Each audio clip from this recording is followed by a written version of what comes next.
Hi, I'm New York Times Metro reporter Jeff Mays sitting in for Sam Roberts. On this program, we feature leading newsmakers and the New York Times journalists who cover them.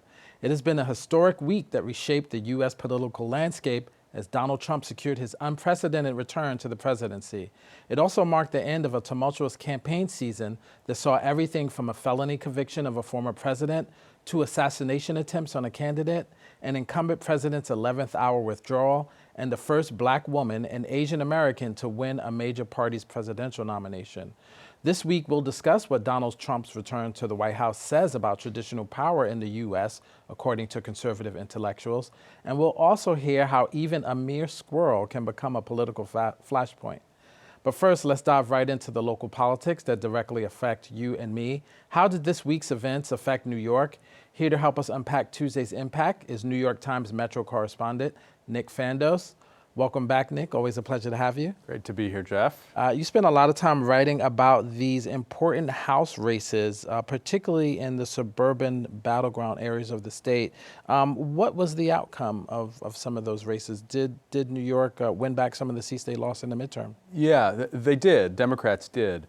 Now, I think to understand their importance, we'll go back a couple of years when in the midterm elections, Democrats really struggled here in New York and lost a bunch of seats, nearly enough to cost them the whole House majority that Republicans ended up winning.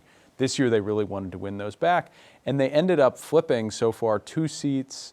They're likely going to flip a third. We're waiting for the official results on that one. They held all of their competitive seats. So it was a pretty good night for Democrats in terms of House races here in New York. The interesting thing is at the same time, the state as a whole shifted pretty markedly to the right. President Trump notched his best performance here as a presidential candidate, but the best Republican performance in New York and in New York City since 1988. And so does that mean Democrats will win back the House? New Yorkers did their job here in winning back some of those seats. Democrats did. How is the national picture looking? Yeah, we don't have the final results yet, in part because California, the other state, frankly, with the most competitive races this year, counts its ballots very slowly. They have a robust mail program, and it's going to be several days before we know. It's certainly a dogfight right now, but I think the Republicans feel pretty confident that they have the upper hand at the moment, though it will be a small majority again if they do prevail. Let's talk about some of the issues that were at stake in this race. The migrant crisis, that seemed to be a major issue in some of these suburban districts. Tell me how candidates talked about that, how they used that to reach voters. Yeah, you're absolutely right. I mean, obviously it was a big issue on the presidential campaign trail, but here in New York, even though we are thousands of miles from the southern border, it was brought home in the last couple of years in a very intense way. There's been something like 200,000 migrants that have arrived in the city in the last 2 years, that the city has spent city and state have spent billions of dollars trying to house and feed and care for. And that became a huge issue in these congressional campaigns. Republicans used it pretty much as their primary attack point against Democrats, saying basically this is all their fault. The Biden administration had a border policy that let all these people come in, and then Democrats in New York were too hospitable. They're giving them benefits that they're not giving you, and this is the problem with Democratic rule. We're going to crack down on the border, et cetera. Now, the interesting thing this time is that a lot of these Democratic congressional candidates, and especially the ones that were successful, really moved towards the center on this issue. They agreed that we need tougher policies at the border. They didn't necessarily take a view on whether New York was being too generous or not. But I think that they successfully blunted some of those attacks in races on Long Island and in the Hudson Valley by saying, look, we agree with you. And by the way, Republicans have the House right now. You didn't fix it, so you're no better than us. Not a particularly inspiring message, but it kind of neutralized that issue a little bit, I think. What about some of the local issues? These are congressional races. They deal with very local issues about the economy, housing, public safety. Did that become an issue at all in any of these races? Yeah, well, I think, again, this is another place where what is national is intensified locally here. I mean, New York has always been an expensive place, but the city and the suburbs and the state as a whole are facing a real housing crunch right now. A lot of people feel really battered by inflation, and those, again, were big Republican talking points and messaging points because in New York, Democrats have had unified control of power for quite a long time. it's kind of easy to say if things aren't going well, blame the people in power, and that's what they did. You talked a little bit about the rightward shift that we saw in New York as a whole. I'm wondering, Governor Hochul is up for re-election in 2026, I believe. How do you see these shifts potentially affecting her re-election chances? Yeah, I mean, I think that's something she's been watching very carefully and with good reason. We started to see this shift happen in 2021, certainly the 2022 midterms. It's been most pronounced, I think, in the suburbs of Long Island, which is a crucial area with millions of voters. But in this election, I mean, we also saw pretty significant shifts in places like Queens and the Bronx, where Donald Trump and Republicans were picking up votes. You know, Hochul, I think, won by 6 points in 2022. She is a lot less popular than she was even then.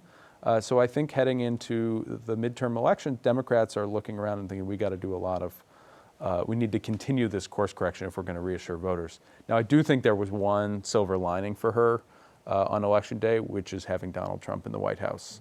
I think that if there's a lot of reasons to think his second term will play out differently than the first term, but when he was in office the first time, it really galvanized opposition across the country and here in New York that lifted Democrats everywhere. I think Kathy Hochul is going to be counting on a similar effect to protect her in 2 years. Should Democrats be concerned about the sort of rightward shift that we've seen in Latino voters and also Asian voters in certain parts of the city? There was big shift from the last presidential election, right? Yeah. I mean, in all this, we should underscore, of course, like Democrats still won the state quite comfortably. They still won the city by large margins. But these changes that you're talking about in certain immigrant communities or racial or ethnic communities or different geographic areas of the city, I think are important and are going to change some fundamental assumptions about New York politics. And I think we'll start seeing that in policymaking in Albany and at City Hall here in the city. And obviously on a national level too, these trends are not happening in isolation. So I think that the Democratic Party is going to be, and the Republican Party frankly, are going to be recalibrating a lot of their assumptions about how different groups vote and what their priorities are. Just moving on to city, there were 4 ballot questions. Mayor Adams proposed 4 ballot questions, 5, I guess, and 4 out of the 5 actually passed. You know, opponents had tried to use his indictment as a reason to say, don't give this mayor or future mayor more powers, but still the majority of those proposals passed. I'm wondering, is this a good sign for Mayor Adams? Yeah, I don't know. It's a good question. You covered this issue more closely than I did. I mean, I think there's generally a bias. A lot of voters either don't get to ballot questions because they're at the end of the ballot, or they read them and they're like, oh, this sounds fine. There's kind of a bias to vote yes in many cases. But clearly the campaign to try and tank them just because they were associated with the mayor failed also. So, you know, if nothing else, he doesn't have a black eye he might have had otherwise.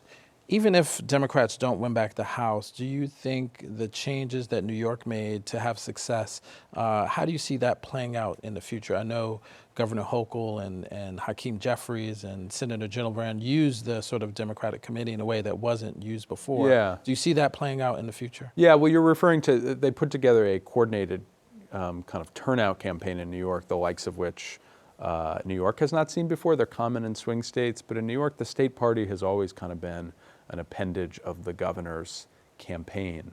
And they were quite successful doing it. I think Kathy Hochul had a lot of reasons to do that, but one of them might have been self-serving. She needs that same operation to work in 2 years for her. So I think we're not going to see that going away. And I think that, you know, that will be one positive lesson Democrats take from this election. The other will be that they succeeded by moderating on some of these issues, or as they might put it, listening to where voters really are on immigration, on crime, on certain questions of the economy. And so I think, you know, we could expect to see her try and move towards the middle a bit over the next year or two as well. Great. Nick, thanks for joining us for this informative and useful breakdown. Coming up next, what does Donald Trump's return to the White House mean for democracy?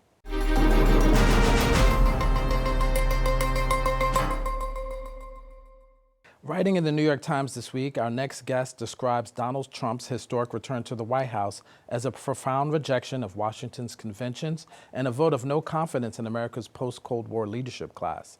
Daniel McCarthy is editor of Modern Age Journal, often recognized among conservatives as the principal quarterly of the intellectual right. He joins us now. Thanks for joining us, Daniel. Thanks, Jeff. Delighted to be here. So in your article, you describe Trump's victory as not the typical partisan contest, which I think most people agree with, but you described his victory in economic terms, specifically creative destruction. Tell us a little bit about what that means and why that applies to Trump's victory. Well, in economics, creative destruction is what happens when there are an existing market where there's a producer that sells things, there are consumers that buy it, and then an entrepreneur comes along, has a new approach to making the product or selling the product or marketing the product, and it turns out that this new approach disrupts the old relationship between buyers and sellers, and the buyers start buying from the new entrepreneur instead. And oftentimes, the entrepreneur who first disrupts the old relationship between buyers and sellers winds up losing out in the long run to someone else who comes along and has an even better way of approaching the market. But nonetheless, it's a process of discovery. It's a kind of trial and error. And I think what Donald Trump represents is an entrepreneurial entry into the political market and showing that the existing relationship between America's political institutions, both the Democratic Party and the old Republican Party, their relationship to the American public and the voters has been attenuated. And it turns out that voters were unhappy with the product, so to speak, that they were getting from these established political forces. How would you describe what would be Donald Trump's new business model, for example? What specifically is he promising Americans? Well, certainly when it comes to foreign policy, trade, and immigration, he is a sharp break from the past, both with the Democratic Party and the Republican Party, as it was before Trump. So in foreign policy, Donald Trump is much more of a realist. He's much more of a critic of nation-building efforts like the ones we undertook in Iraq and Afghanistan in the last 25 years or so. Then, of course, in trade policy, he's a critic of free trade, which is kind of shocking to the Washington establishment in both parties. And in immigration, he's much more outspoken about restricting immigration. You talk about how Donald Trump not only beat the entire Republican field, but also Kamala Harris and Joe Biden. Part of the problem, you say, is that Kamala Harris aligned herself with sort of unpopular elite institutions, as you just talked about. Tell me specifically what you think that meant in terms of her aligning herself with unpopular elite institutions. And then secondly, one would argue that Donald Trump is also a part of the elite. That's right. So in terms of Kamala Harris's campaign, I was really surprised by the amount of emphasis she put on, especially at the end of the campaign, on campaigning with Liz Cheney, who represented the old guard of the Republican Party. You also had, a number of academic experts, a number of, sort of military leaders, intelligence officers, all kinds of experts put their names behind Kamala Harris's effort. And what I think wound up happening is that the American people, in rejecting Kamala Harris, are also rejecting the authority of those institutions and those figures. Now, you're quite right, of course, Donald Trump inherited wealth. Donald Trump has, many, very wealthy individuals, such as Elon Musk, who are supporting him. Nevertheless, I think you can find that Donald Trump's coalition is somewhat more eccentric, I've said kind of entrepreneurial and creative. I think when you see figures like Tulsi Gabbard, for example, the former Democratic congresswoman, who's noted for being a very outspoken critic of U.S. foreign policy, she's a very anti-war voice, and also someone like RFK Jr., Robert F. Kennedy Jr., who is, of course, very critical of established medical science on vaccines. These figures represent outsider perspectives, and Donald Trump has built a rather effective coalition pulling them together. I mean, there's some facts that, for example, Donald Trump wasn't the best entrepreneur. He's under federal indictment, conviction. I wonder how those play into some of those ideas that he's going to shake the system up when he's obviously had a series of very public failures within the system. What's remarkable is that Donald Trump keeps recovering from failures, and that was true both in business, where every time he went bankrupt, he was able to bounce back. But it's, of course, even more true now in politics, where losing a presidential election, as Trump did in 2020, would normally be the end of a politician's campaign. And then to have the further scandals, the criminal indictments, and everything else that happened after 2020, that would be just the icing on the cake. But with Donald Trump, in fact, it wasn't. Partly because Donald Trump is running against not just Kamala Harris, but again, all of these forces, all of these, sort of established authorities, which I think the American people have lost trust in because of things like the Iraq War, because of things like the Great Recession and the effect of the bailouts after them. The American people have they want change, and that's why they voted for Barack Obama, back in 2008 and 2012. And oddly enough, I think Donald Trump has actually been the candidate of change since then in 2016 and now in 2024. You framed his victory in economic terms, but Isabel Wilkerson, who's a leading author, historian, journalist, she talked about what she thought Trump's victory would mean. And she basically talked about race and class. She said people are voting to maintain their position at the top of the American hierarchy and the top of the American caste system. Not given your perspective on how this is sort of an economic victory, I don't see how you can rule out the role of gender, also the role of race and class in Trump's victory.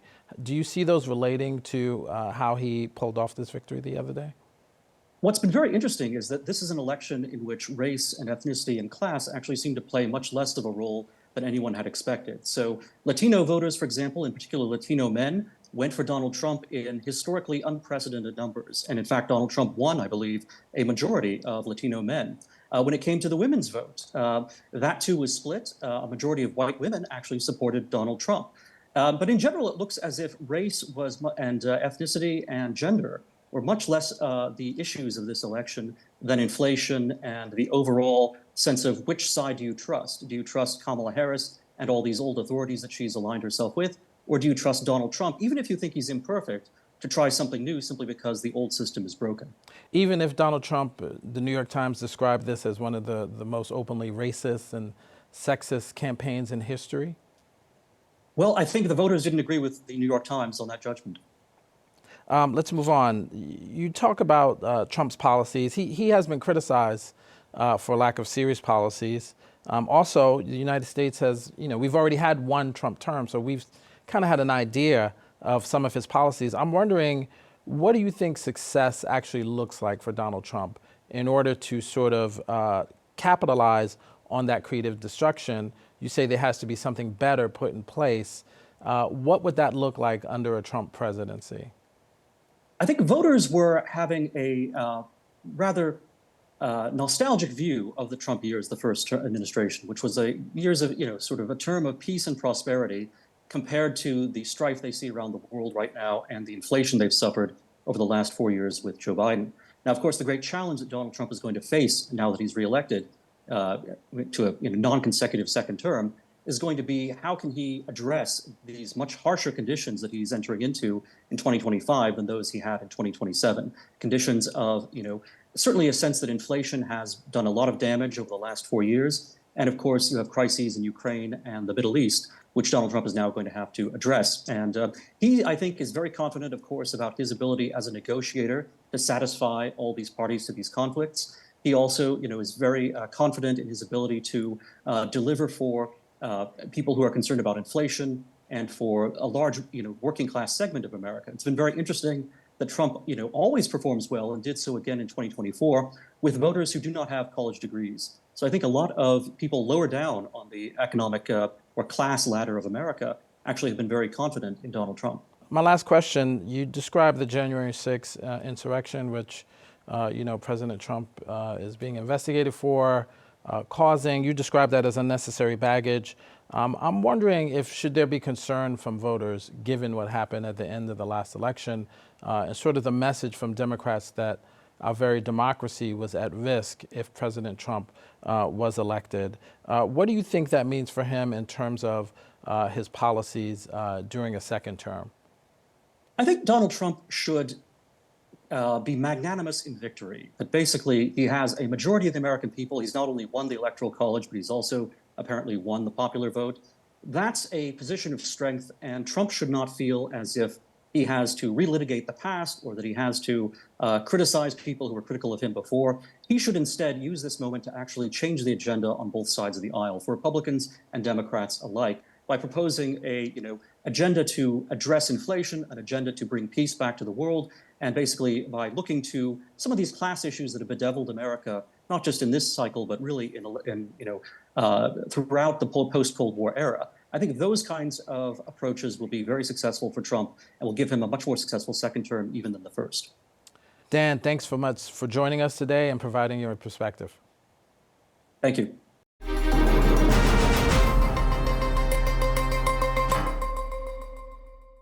Maybe no story better illustrated the deep distrust in government institutions than that of PNut the Squirrel, who became a late October surprise and rallying cry for Donald Trump supporters. New York Times investigative reporter Sarah Maslin looked back on this seemingly inconsequential Instagram celebrity who became much larger in the hands of a political movement. Thanks for joining us, Sarah. Thanks for having me. So this story seems to touch on a myriad of issues: social media, wildlife regulations. I'm wondering what drew you to this unusual story. Sure. So, Jeff, as you know, I'm an animal lover. I love a good animal story. But this was way more than that. So, to back it up, PNut is a celebrity Instagram squirrel. For the past 7 years, he was a rescue squirrel, and he has been all over the internet, and he was recently joined by a raccoon named Fred. And so what happened? So how did PNut come into the consciousness? What happened? How did PNut become political? Yes. First of all, the answer is 2024, when weird things happen. Right. The second answer is PNut received anonymous complaints to animal control and various different agencies that wildlife was being kept without a permit. So in New York State and many other places, to keep animals considered wildlife, you need special licenses. The DC came in and investigated to see if this was the case. And during this inspection, PNut bit someone. PNut was, along with Fred, swiftly euthanized to test for rabies. And that is when 2024 madness took over and he became a political sensation. And so tell us a little about PNut's owner, Mark Longo. He owns like a wildlife sanctuary as well. So Mark Longo found PNut after his mother was hit by a car in New York City and brought him to his home and eventually moved to Pine City, upstate New York-ish, and or northern New York. He set up a sanctuary for PNut and many other animals inspired by this little cutie. But he never had the proper licenses. And what happened was, after PNut was euthanized, Mark and his wife, Daniela, took to the internet and talked about government funds being used to kill their pets. That's what they saw. That catnip for a right-wing conservative ideology that wants government to stay out of people's homes, right? And so that is when it took off. J.D. Vance went to a rally and said, I talked to Don and he's real fired up about PNut, if you can believe it.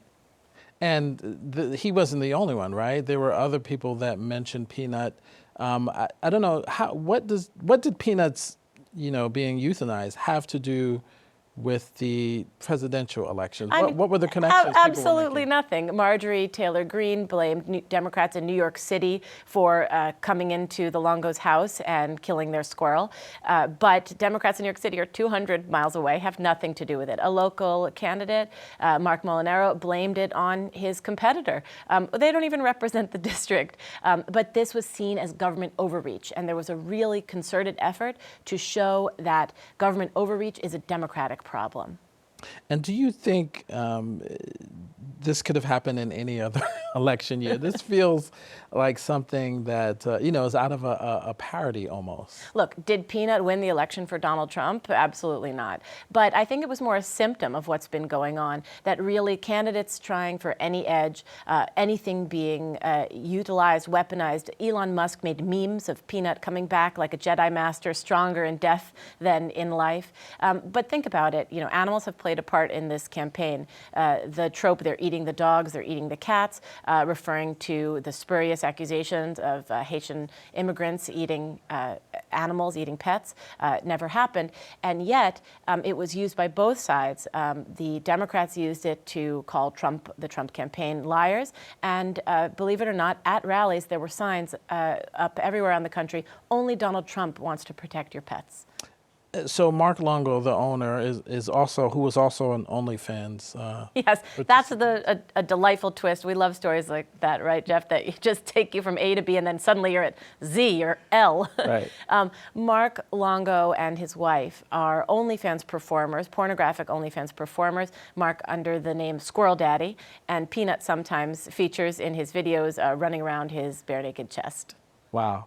I'm wondering, what did Mark feel about the politicization of the death of PNut and his other, there was a raccoon too that was also euthanized as well. So PNut and Fred, their parents, Mark and Danielle, Mark doesn't belong to a political party. He's never voted in his life.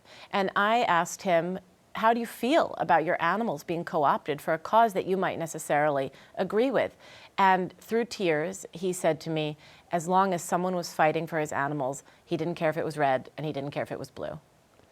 Was there any other way to handle this situation other than, ending up with 2 animals who had to be euthanized? Were all the proper procedures followed in this situation? Look, it's not for me to say, as I wasn't on the ground with the agents making these decisions, but there has been some pushback and conversation from various experts. Could this have been done slower and more deliberately, rather than such quickly from confiscating the animals to euthanizing them? Mr. Longo says he was in the process of applying for an application. Was that true? Could that have been seen out? I think it could have been handled differently, but nobody could have foreseen it becoming a cause célèbre of certain corners of the right wing, certainly not PNut himself. The one side of this that is interesting is that he, the owner also had a wildlife sanctuary as well. So that seems like a cause that he was dedicated to, actually helping animals that were in trouble. Yes, one tweak on that, Jeff, is that it wasn't wildlife. It was an animal sanctuary, so he didn't have the proper permits for wildlife. But he had alpacas and other farm animals and horses. This was a huge, huge part of his life. And, especially with PNut being so famous on the internet, far more famous in death than in life, quite honestly. But it really cast a glaring light on the decisions by the DEC, by the agencies, to swiftly euthanize them. And maybe things will be different. I think everything was amplified because PNut was a famous little squirrel. Yeah. Now, the people who spoke about this have millions of viewers, Elon Musk and the other politicians. I'm wondering if, the best you can tell, was there any impact on voters who may have heard about PNut and his death? Do you think this led to anybody to say, yes, now I agree with Donald Trump, there's too much government interference? Look, that's an impossible thing to measure. I think certain camps saw it as craven, right? Weaponizing this sad circumstance for political gain. Others saw it as Donald Trump and his camp championing the underdog, or the undersquirrel. Oh, I just made that up. That's terrible. But, I think it probably aligned with where you stood and amplified beliefs you already have. Sarah, thanks so much for coming in today and talking about PNut. Very interesting story. That's it for this week's show. Thank you for watching. I'm Jeff Mays, filling in for Sam Roberts and CUNY TV. And don't forget to download the CUNY TV app, where you can catch our weekly program on the go, anytime, anywhere.